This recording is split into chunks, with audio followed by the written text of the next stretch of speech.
Hola, bienvenidos una vez más a este canal. Una de las cosas que más dudas generan cuando comenzamos a estudiar todo el tema de las profecías dentro del mundo del judaísmo, aquel pueblo supuestamente elegido por un Dios, que en este canal ya hemos denunciado varias veces a qué Dios se hace referencia, qué supuesto Dios eligió este pueblo. Sin embargo, uno de los aspectos más famosos dentro de las promesas y profecías en esta cultura es el tema del Mesías. El Mesías que siguen esperando para que este líder gobierne no solamente este pueblo, sino el mundo entero y pueda colocar a Israel en una alta posición, ¿no?, en todo el escenario mundial. Les devuelva su tierra, les reconstruya su templo y se cumplan todas las promesas que su Dios les hizo. En el tema del Mesías judío hay varias profecías, incluso que están en la Biblia, que definen algunas características de cómo sería, cuándo llegaría, qué condiciones tendría. Y bajo estos parámetros, este pueblo lo sigue esperando. Recordemos que en el tiempo de Jesús se esperaba la llegada del Mesías y quien llegó fue Jesús. Y este, por supuesto, no fue reconocido por el pueblo judío que esperaba un Mesías distinto, con unas características diferentes. Y muchos nos preguntamos, ¿cuáles son las características que ellos esperan de su Mesías? ¿Por qué no encajaron con Jesús? Por supuesto, ellos consideran a Jesús como un falso Mesías o un falso profeta. Y más de 2000 años después, luego de los eventos ocurridos allá en Israel en torno a la figura de Jesús, que fue asesinado y perseguido por el mismo pueblo judío, al considerarlo un falso, ellos mantienen esa esperanza de su Mesías, de la venida de su Mesías profetizado en sus libros sagrados. Entonces, vamos a ver desde la visión judía dicha por un rabino, cuáles son las características que debe cumplir el Mesías judío para ellos considerarlo como ese elegido que viene a regir a las naciones y a devolverle el honor al pueblo de Israel. Vamos a ver cómo lo esperan ellos. Si buscamos un poco de contexto para entender una definición o algún concepto que nos ayude a acercar a lo que ellos esperan de su Mesías, tenemos que en el judaísmo el Mesías tradicionalmente hace referencia a un futuro líder, un rey judío proveniente de la línea davídica, quien será ungido y por consiguiente el ungido del pueblo de Israel, e investido para gobernar tanto al pueblo judío como al resto de la humanidad. Conocido como Mesías ben David, el rey en cuestión sería el segundo y último de los dos Mesías esperados por el judaísmo. El primero, Mesías ben Yosef, junto con el segundo, estarían involucrados en la liberación del pueblo judío del exilio diaspórico, y ello daría paso a la tan esperada era mesiánica, donde todas las naciones reconocen al Dios de Israel como soberano y reinan la paz y la justicia. El origen del término proviene de la raíz que significa ungir en el Tanaj. No solo se utiliza para referirse al Mesías, también aparece como referencia al sumo sacerdote, al rey de Israel o su dinastía, a Ciro II el Grande y a los patriarcas. El Mesías será el más grandioso líder y genio político de la historia. Asimismo, será el hombre más inteligente que haya vivido. Usará esos extraordinarios talentos para promover una revolución mundial que traerá justicia social perfecta para toda la humanidad e influirá a todas las personas para que sirvan a Dios de todo corazón. El Mesías también alcanzará la profecía y será uno de los profetas más grandiosos de la historia, segundo en jerarquía solo después de Moshe Rabeinu. Bien, este es un concepto, una reseña general para comenzar a entender la visión del judaísmo acerca de su Mesías. En este canal les recuerdo que hicimos un video llamado El séptimo milenio de la era del Mesías, o el Mesías y el séptimo milenio.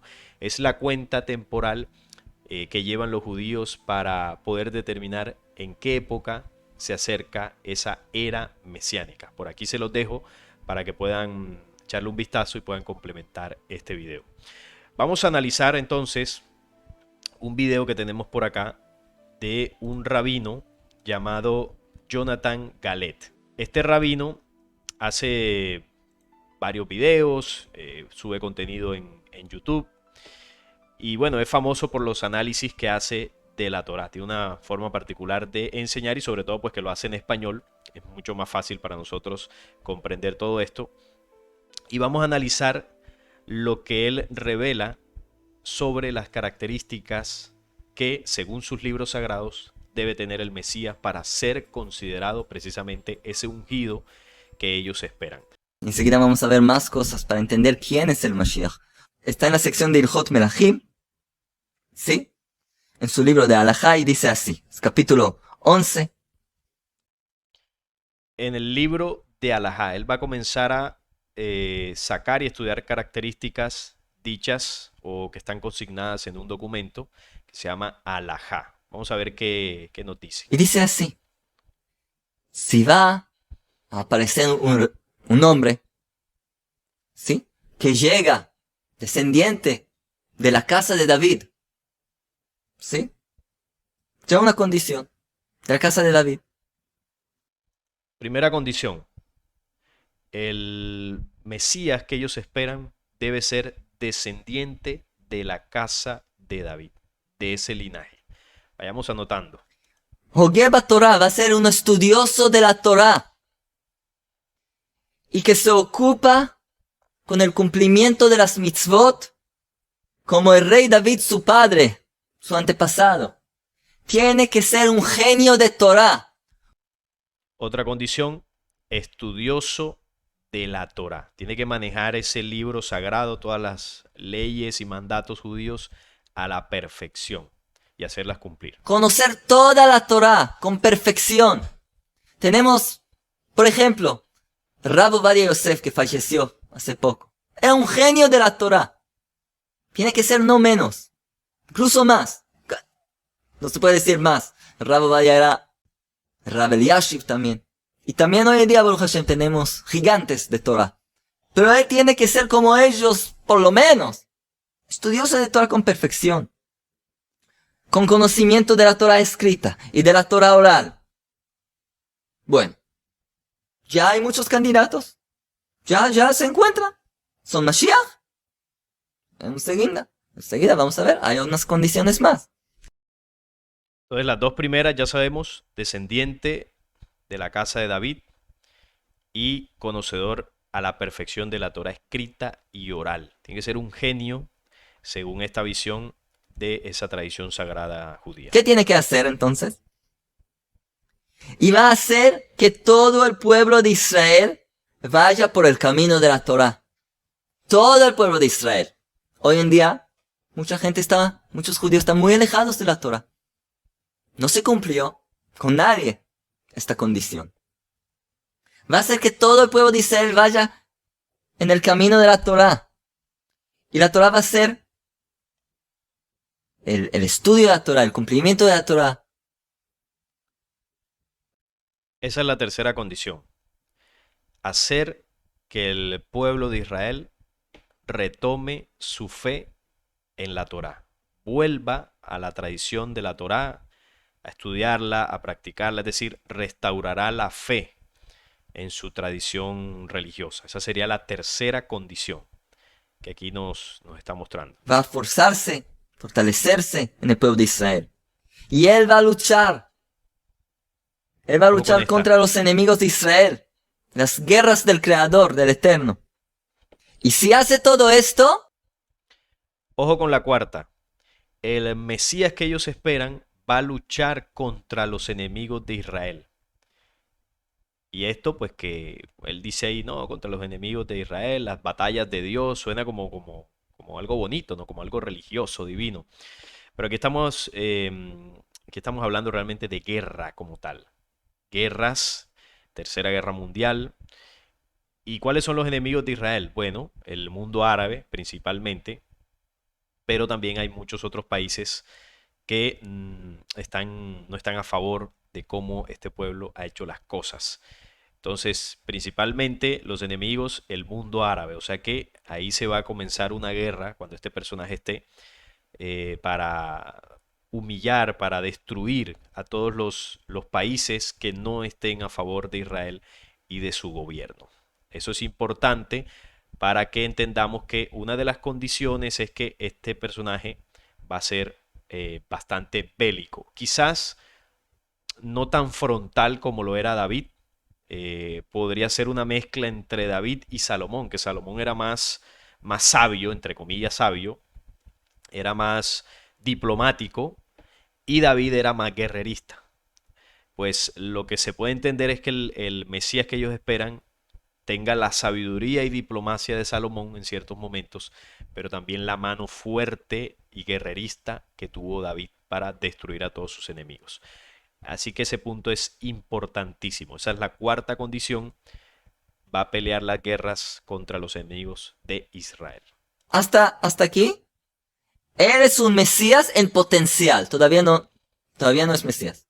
O sea que si logra esas cuatro, si hay un personaje que aparezca siendo descendiente de la casa de David, experto en la Torá escrita y oral, que comienza a trabajar para restaurar la fe en el pueblo de Israel hacia la Torá, y que pelee las guerras en contra de los enemigos de Israel, si comienza a cumplir esas cuatro, dicho por este mismo rabino, es un potencial Mesías. No quiere decir que lo sea, porque faltarían más condiciones para catalogarlo definitivamente como el Mesías. Vamos a ver qué otras condiciones están. Estudioso de la Torah, descendiente del rey David. Hizo que todo el pueblo de Israel haga teshuvah. Todo el pueblo de Israel. Todos rezando, estudiando Torah, dando shiurim, como yo. Todos, todo el mundo. Todos con amor al Creador, a la Torah. Todos. Todavía no es Mesías. Y va a luchar las guerras del Creador contra todos los enemigos de Israel que quieren aniquilar al pueblo judío. Y va a triunfar. Es Mesías en potencial. Puede ser que es el Mesías, todavía no. Puede ser que sea, puede ¿Y ser. qué más quieres? Milagros. ¿Milagros? ¿Quieres milagros? Que haga, no sé, ¿no? Sí, milagros. Escuchen. Ahí hay una puya, eso es una puya para Jesús, ¿no? Porque una de las condiciones que tuvo Jesús en aquella época, que es considerado por ellos un falso Mesías, es que Jesús hacía milagros. Entonces, eso para ellos no es relevante. Es relevante lo que dice su escritura. Vamos a ver. Se hizo todo esto. Y tuvo éxito. Y triunfó contra todas las naciones que atacaron a Israel. Y construyó el tercer templo en su lugar. Ahí está. Otra Estaba un poco condición. ocupado ese lugar por el momento. ¿Y qué hizo? Hizo regresar todo. Esta es la quinta condición. Quinta condición. Reconstruye el templo. Obviamente recupera Jerusalén, reconstruye el templo donde debe estar, que es en el monte Moriah. Y él dice, ahora mismo está un poco ocupado. Por el momento, ojo con la afirmación, porque estos señores saben que lo que está allí, el Domo de la Roca y la Mezquita de Al-Aqsa, como lugares sagrados para el mundo islámico, eso no va a permanecer ahí. Ellos saben que eso tiene que quitarse ahí para que pueda estar el tercer templo. Y eso lo va a hacer el Mesías que ellos esperan. Por eso esa es la quinta condición. Y va a comenzar a decir otra condición, que sería la sexta. Los exilios. Todo pueblo dice, si hay un judío en Alaska, va a llegar. En Antártica, en no sé dónde. Hace regresar a todos los judíos a su tierra. El retorno de Israel, el fin de la diáspora definitivamente los hace retornar a su tierra prometida. Esa sería una sexta condición. Obviamente también si reconstruye el templo, volverían los sacrificios y la adoración a Yahvé en ese lugar. Entonces van 6. Descendiente del linaje de David, estudioso de la Torá, restaura la fe en el pueblo de Israel hacia la Torá y sus documentos sagrados y toda su fe, reconstruye el templo. No, perdón, la cuarta es lucha las batallas contra los enemigos, lucha y gana, ¿no? Las batallas contra los enemigos de Israel, sería la cuarta. La quinta, reconstruye el tercer templo. Y la sexta, hace retornar a todos los judíos a su tierra prometida. Interesante, todas estas condiciones. Incluso en Venezuela. Lo va a traer. a Israel. Entonces, seguramente que Él es el Mesías.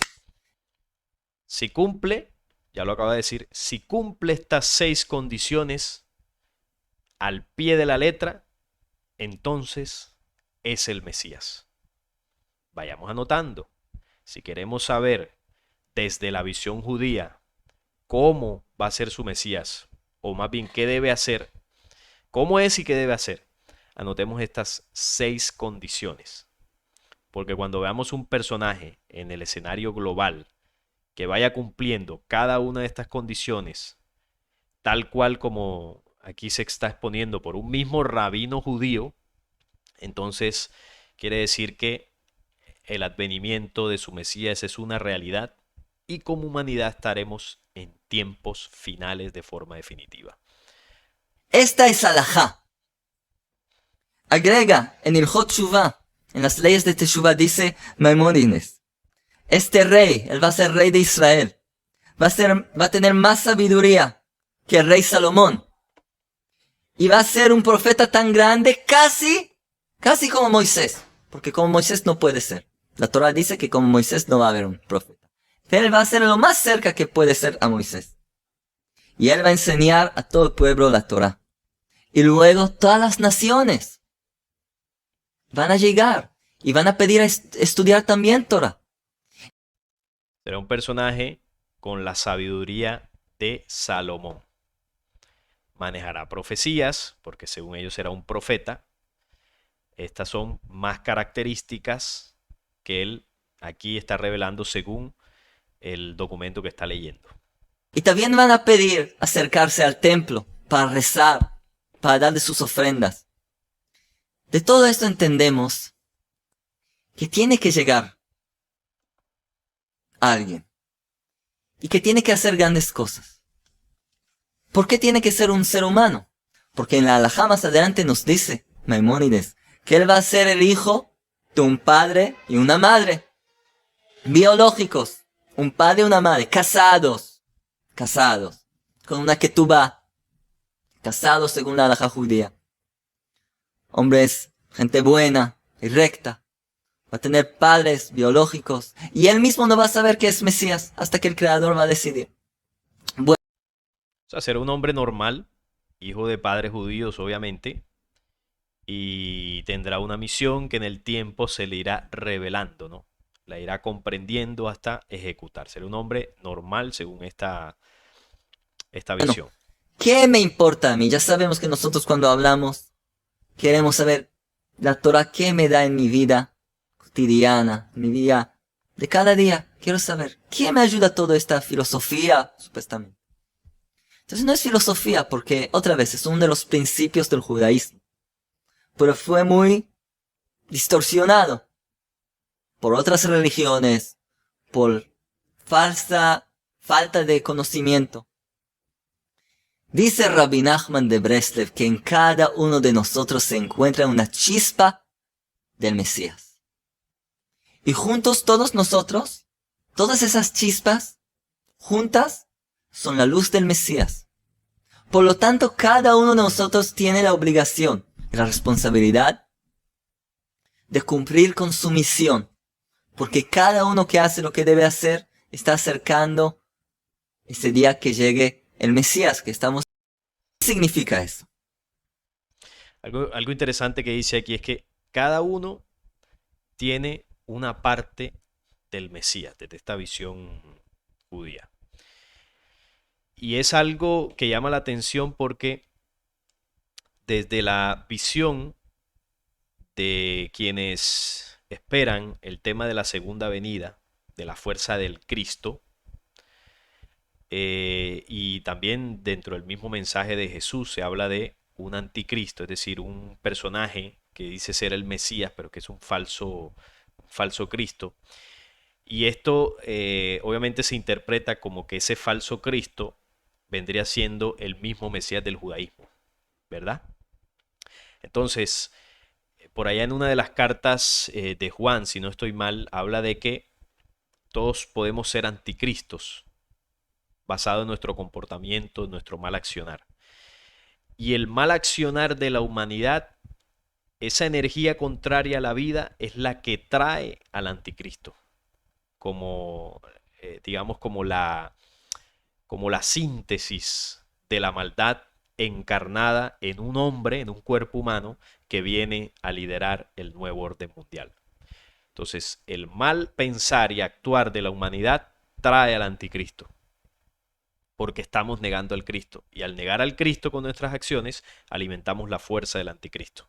Entonces, obviamente, ellos lo muestran aquí como una cuestión de luz, ¿no? Todos tenemos una partícula de luz para conformar y traer a ese personaje.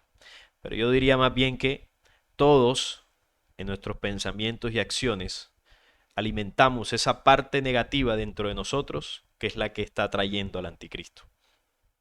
O sea que sí funciona como él lo dice, sí funciona como él lo dice, pero no es nada de luz, sino al contrario, estamos alimentando ese programa oscuro que viene a gobernar al mundo entero con su programa que va en contra de la vida. Por eso es el anticristo. Y el Cristo son las leyes de la vida. Así que interesante cómo tienen esa visión de que todos traemos esa fuerza.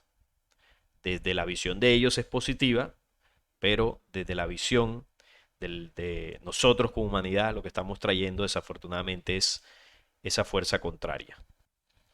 El judaísmo nos enseña que el Mesías no es el objetivo, sino es un instrumento, es un medio para llegar al objetivo. En las falsas religiones, y hay muchos movimientos mesiánicos y marciánicos y no sé de qué, la meta, la finalidad es el Mesías. Hay que convencer a todos a creer en su falso Mesías, si no, no vale la pena. Judaísmo, el Mesías, es parte del todo. Pero dice, bueno, en las distintas religiones, la fe en el Mesías es el objetivo. Y convencen a todos de creer en sus falsos Mesías. Obviamente es la misma visión que puede tener cualquier persona dentro de otra religión donde considere que su Mesías es el verdadero y los demás son falsos. Entonces, aquí él enseña que la visión del Mesías desde el punto de vista de ellos es como alguien que hace parte de ese plan divino, pero que no es el objetivo final. Vamos a ver cuál sería entonces ese objetivo final. Es un instrumento para llegar al gran objetivo. ¿Qué es el gran objetivo? Nos enseña Rabbi Nachman de Breslev. Hemos dicho, si dices, yo quiero que llegue el Mashiach para que desaparezcan todos los problemas, para que no haya guerra, es lindo, es bueno, pero estás equivocado. El Mashiach tiene que llegar para hacer brillar la luz del Creador en el mundo. Para hacer regresar toda la creación a su Creador. Para llevar este mundo a su perfección. Claro, para hacer que la humanidad adore a un falso Dios, Yahvé Jehová. Ese es el objetivo de la presencia de este personaje. Como dice el profeta, que en ese día el Creador Hashem va a ser uno y su nombre uno. No va a tener muchos nombres, cada uno lo llama de otra forma. Va a ser uno. Esa es la finalidad de todo. La perfección de la creación es que el ser creado, que la criatura, el ser creado, reconozca su creador y se conecte con él. Estar conectado con tu Padre Divino. Ese es el objetivo final de todo. Esa es la perfección de todo el mundo. Para eso estamos esperando. Cuando rezamos cada día que llegue el Mashiach, no es para tener más dinero en el banco, encontrar a mi pareja. Es por la gloria del Creador que sea revelada. El Creador que Él mismo está en exilio, como dice el Creador mismo. Yo estoy con ustedes, mis hijos, se puede decir en el exilio. Ese es el objetivo entonces, la adoración al Dios de Israel. Que se establezca como el verdadero y único Dios sobre la humanidad terrestre. Y su Mesías va a ser un instrumento clave para que eso suceda. Restaurar esa adoración a este falso Dios que desde el Antiguo Testamento se hizo pasar precisamente por el verdadero. Interesante esta visión porque nos ayuda a entender el panorama general de lo que ellos esperan con la venida de su Mesías. Y es enaltecer la figura de su Dios sobre todo el planeta. Porque, como él lo dice, hay varias religiones que adoran a distintos dioses, le llaman de distintas formas, pero desde la visión de ellos, el suyo es el verdadero, el único, y ese es el que la humanidad debe adorar. Porque hoy en día, y hoy muy fácil hacerlo, la gente se burla del creador, o hace idolatría, o todo tipo de cosas que este mundo ya vemos a qué se parece. Cuánta angustia, cuánta gente perdida, cuántos suicidios, porque le faltan la luz del creador. El reino del creador que se ha revelado. Eso es lo que estamos pidiendo. Y Mashiach, ¿por qué? ¿Por qué un ser humano? Y antes de saber por qué va a ser, vamos a explicar primero por qué un ser humano. El creador mismo nos rescató, nos salvó de Egipto, él solo. El creador solo, sin nadie. Moisés fue para avisar al pueblo, para guiarlos. Pero el creador hizo todo. ¿Por qué? Al final de los días, al fin de los días, el creador tiene que enviar un ser humano de sangre y hueso. ¿Por qué? Esta es una gran enseñanza. Para que cada uno de nosotros entienda bien, que tú como un ser humano puedes llegar a los niveles más exaltos, más elevados del mundo. Tú, el mismo ser humano que tiene que ir al baño. Wow, qué bonito, ¿no? La enseñanza o la forma en que se sustenta el por qué el Mesías tiene que ser un ser humano, entre comillas, común y corriente, porque no va a ser un ser humano, se va a parecer a un ser humano físicamente, pero lo que habitará dentro de ese cuerpo humano no será un espíritu humano. Eso ya lo hemos denunciado muchas veces en este canal. Entonces es para demostrar el poderío que tiene el ser humano, que siendo un simple mortal puede elevarse a la dimensión de los dioses. Qué bonito, ¿no? Cómo se enseña. Se utiliza algo que es real, porque eso es una verdad, para justificar el movimiento y la ejecución del plan de estos falsos dioses con el programa de su Mesías. Qué interesante, ¿no? Esto sí nunca lo había escuchado. Tiene que comer, tiene que dormir. Tan limitado. No, nada en especial. Tú puedes llegar a los niveles más altos que hay. El Creador envía a un ser humano para decirnos a cada uno de nosotros que podemos llegar a lo máximo. Porque el hombre está formado de un cuerpo mundano, físico, bajo, pero un alma es una chispa del Creador mismo. Y esa alma es lo que tenemos que elevar. Tenemos que hacerle brillar. Y es parte del Creador mismo. El Creador envía a un hombre de sangre y huesos, una persona simple, pero estudiosa de Torah, que conoce toda la Torah, para hacernos entender. Porque como hemos explicado, ¿cuál es la finalidad cuál es la meta del Mashiach? Que todo el pueblo de Israel y luego toda la humanidad conozca al Creador. ¿Cómo puedes conocer al Creador? A través de la Torah. Mashiach nos va a enseñar cómo rezar, como se debe. Mashiach, dice Rabbi Nachman, también viene la palabra Masiach. ¿Qué es Masiach en hebreo? El que habla, platica, charla. El que habla. Nos va a enseñar el arte de conversar con Dios. El arte de hablar con el Creador como se debe. Nos va a enseñar cómo lograr esa relación entre el ser creado y su Creador. De traer el cambio necesario para poder ver un mundo rectificado. Cada uno, la persona más simple. También el Mashiach va a ser una persona simple.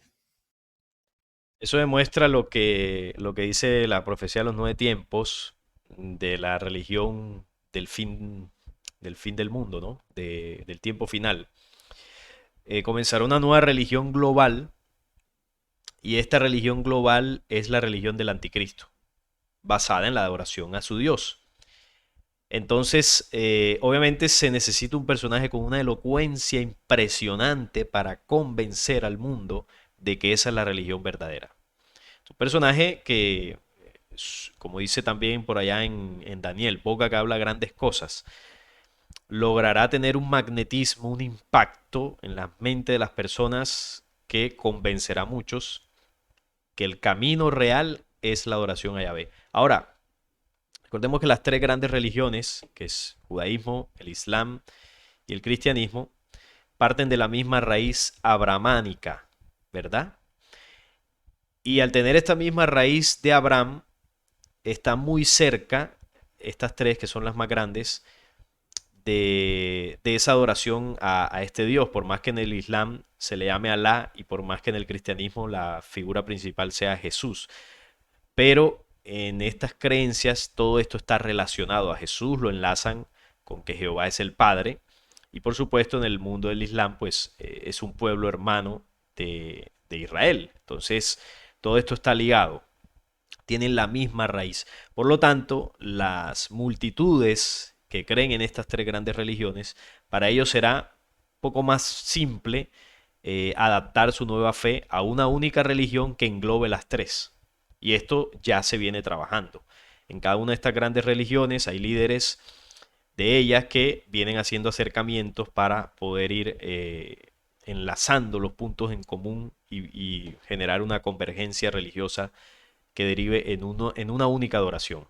Pero ese enlace final, quien lo va a hacer es el Mesías judío, porque es el que tendrá la suficiente elocuencia, las suficientes capacidades para hacerlo.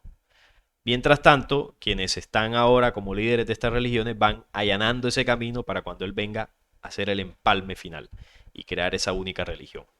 Por eso es interesante lo que Él está comentando aquí. Sangre y hueso. Estudioso de la Torá, erudito de la Torá, justo y bueno, pero como cada uno de nosotros, padre y madre va a tener todo. La chispa del Mashiach está en cada uno de nosotros, es decir, que nosotros podemos luchar las luchas del Mashiach ya ahora mismo. Y dice Rabbi Nachman, ¿cuál es el arma principal del Mashiach? ¿Cuál es? La tefilá, la oración, la plegaria.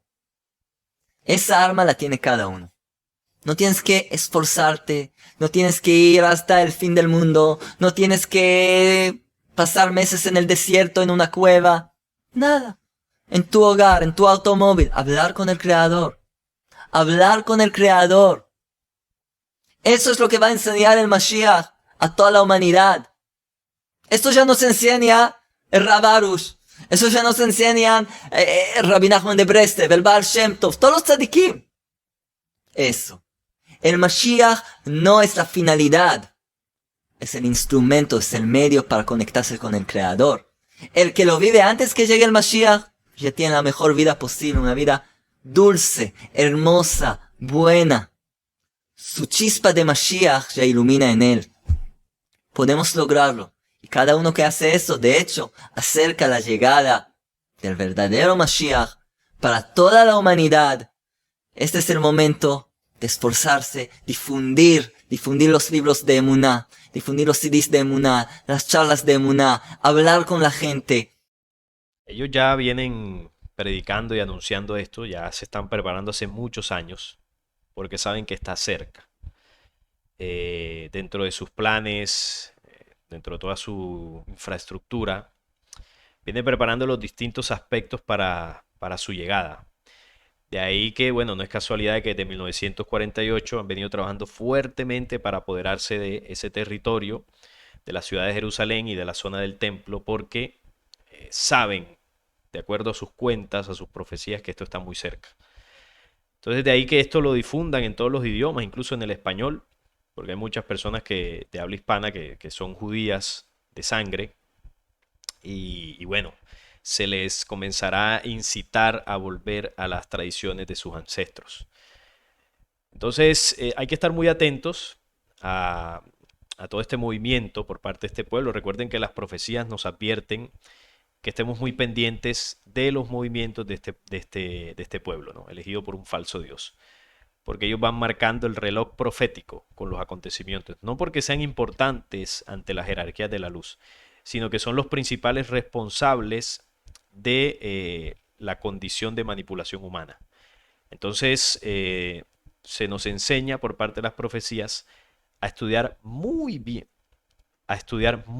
al enemigo, los movimientos del enemigo, las estrategias del enemigo para poder ubicarnos en el tiempo.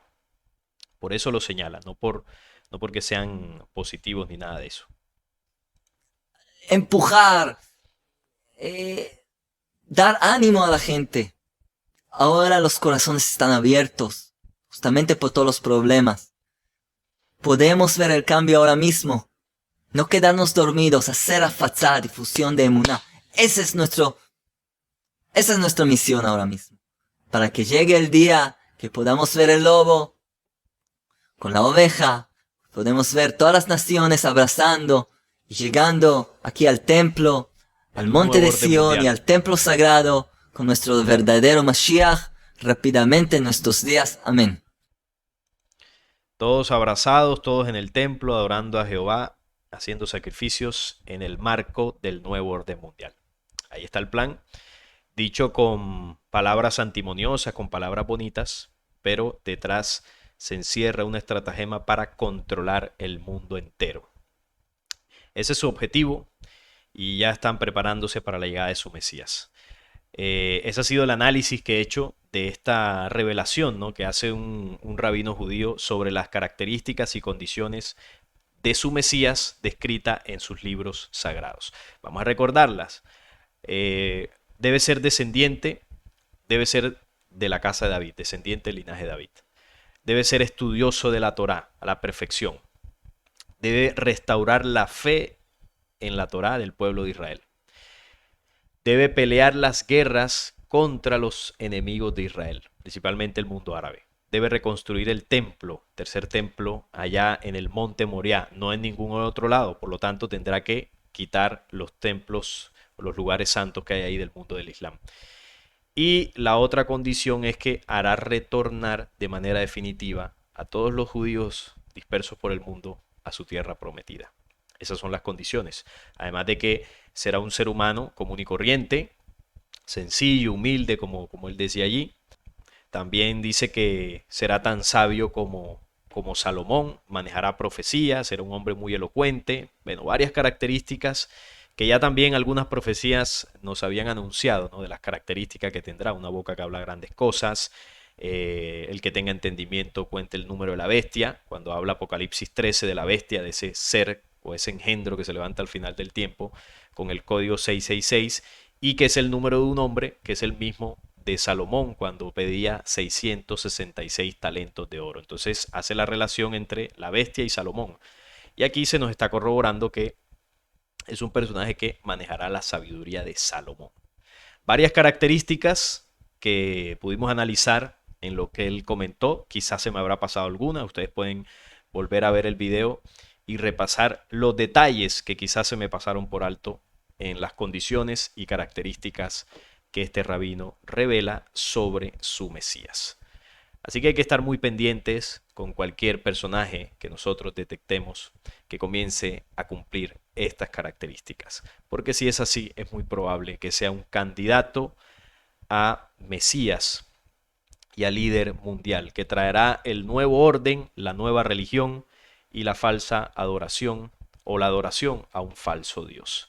Muy atentos con todo esto que ya hace mucho tiempo se nos anunció. Ese era mi análisis, mi reacción a este video para compartir todas las características que este rabino muestra. Si les gustó este video, dejar su like, compartirlo y suscribirse al canal si no lo están. Les envío un fuerte abrazo, muchísimas gracias por todos sus mensajes de apoyo y nos estaremos viendo en un próximo video.